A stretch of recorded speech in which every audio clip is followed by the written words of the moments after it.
So this particular section is very interesting because what we're going to do here is to make sure that we're working with the user skill table.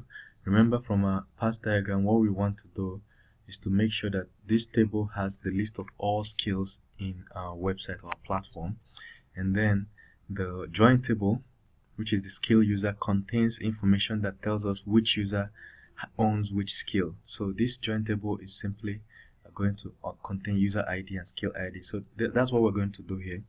So but then if we split all the hashtags that are entered here, or the skills that are entered here by the user, it is possible that some may not have already been created inside the skills table. So what we're going to do is, instead of saying create straight away, we just say first or create.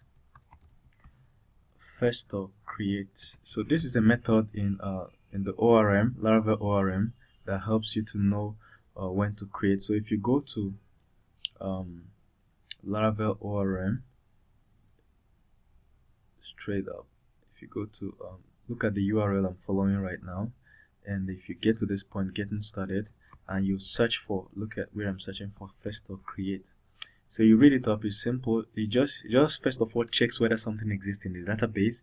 If it does, it will return the details of that item. If it doesn't, it will create it, then return the details. So which is what we want to do. We want to make sure that if somebody enters a new skill, for instance PHP, we want to first of all check whether PHP already exists in our skills table. If it does, then we get the details. If it doesn't, then we create it. So that's exactly what we're going to do here. So we're using first or create to make sure that a record with this exact item doesn't exist already. So we don't need the user ID here. So we're going to say skill, that's the name of the skill, and then the next thing we're going to do is, there is no description, so we're just going to check whether this skill name exactly exists. If it exists, okay. If not, so we're going to equate this to a variable. So we're going to say save skill or get skill. So we've got this skill. What we're going to do is now to create the second version where we have to create it in the skill user. So we can now say skill user. You remember we still have to create the model for this skill user so we can do what we want to do, but we'll just proceed. So we can say skill user. We can still use the same first or create. We'll just say create. Okay, so what we're basically creating is the first instance of we're saying user ID will be the ID of this user, because we already know the ID of this user is saved in user ID.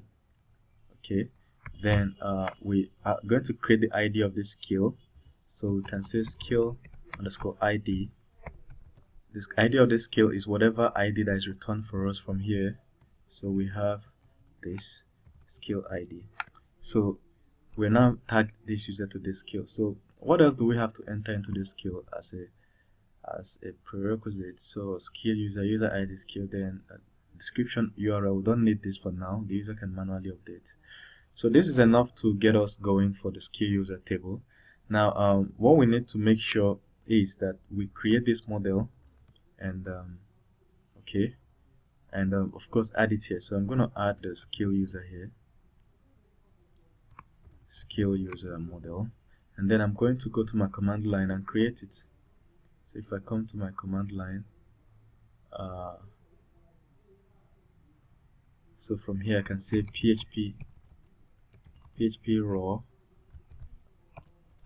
make model skill user. So if I hit enter, it should quickly create the model we're looking for us, and the model has been created. So if we go to our models, we'll see that it already exists, skill user exactly, and then the database is skill user, and then the name is skill user. The class name, then the ID, we have a user ID, skill ID, skill ID, then we have description, And that's it. And I think there is a URL to URL, and of course I don't think we need this now.